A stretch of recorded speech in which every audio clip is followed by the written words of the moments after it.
The background of the exploring gender in a Silicon Valley company shows that Google has been under major scrutiny for gender discrimination, and the Department of Labor is investigating Google for a potential gender pay gap. Silicon Valley has been exposed as a community that repeatedly discriminates against women and other minorities, and the gender disparity.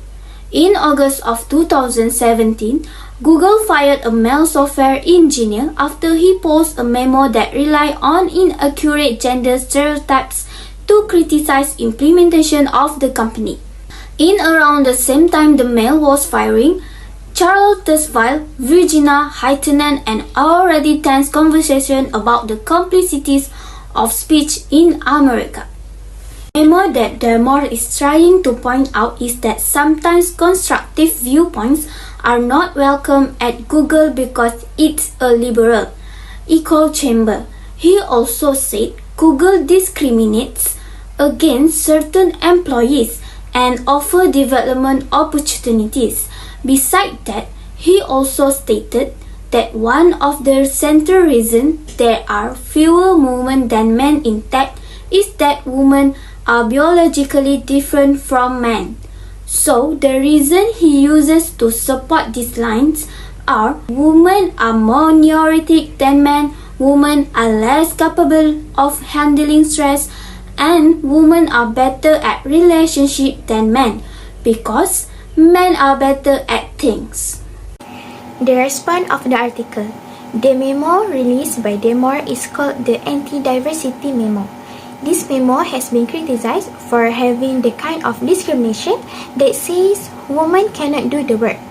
Women who work at Google company feel uncomfortable working with Dermore because Dermore's statement has often women worker.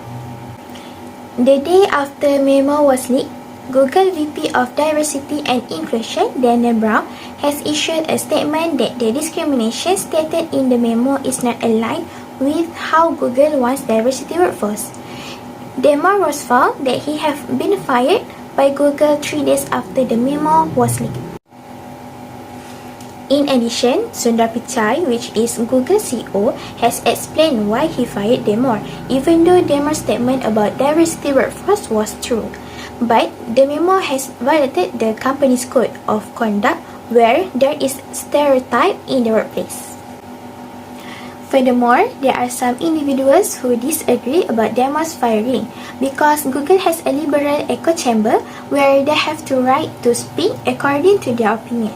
The law is not clear in this case because companies have the right to fire employees who create a hostile work environment.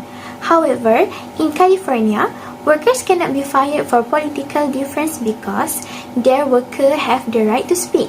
Dermore meet with a legal counsel to decide whether want to sue or not to for wrongful termination by Google company. However, there are also some individuals who support Google over Dermore's dismissal. This is because when they keep people like Dermore, it will have a negative impact on employees and create a hostile work environment. In addition, for the process of salary increases, bonus, or another in Google company, they will evaluate based on performance review from peers rating. This will raise the question that it is believed that Dermore will give the same review as the discrimination related to female employees in the memo. Peers no longer believe in Dermore's attitude because it has created a negative vibe in the workplace environment. Based on the case study, the first question is it ethical for an organization to fire someone who expresses beliefs that don't align with the overall culture? Yes, it is ethical. It is morally acceptable for an organization to terminate a worker who does not share the same value as the rest of the workforce. People are typically hired by businesses based on their alignment with the company vision, ideas, and philosophy. Hiring workers who do not share the same value or point of view will lead to a complex and hostile work environment. Employee productivity may be impacted by the complexity and value dispute among them based on ideology, vision, and philosophy, which will negatively impact the performance of the company organization as a whole. However, in this instance, the workplace will benefit from it because other employees will feel better about the terms removal. Not to mention that by accepting the offer letter, a corporation can screen candidate before hiring them. So moving on to question B. So do efforts towards a more diverse work culture stifle employees from speaking out? The answer to that is James Damore's firing at Google raises question about how diversity efforts affect free expression. Balancing inclusivity and preventing discrimination poses a challenge in fostering a workplace where diverse views coexist without harm. So yes, it stifles employees from speaking out. Moving on to the next question. What leaders can do to avert this potential outcome? So the first one, leaders can establish clear communication channels. Leaders need to establish clear and effective communication channels for employees to express their opinions and concerns. So the second one, leaders can prioritize diversity training.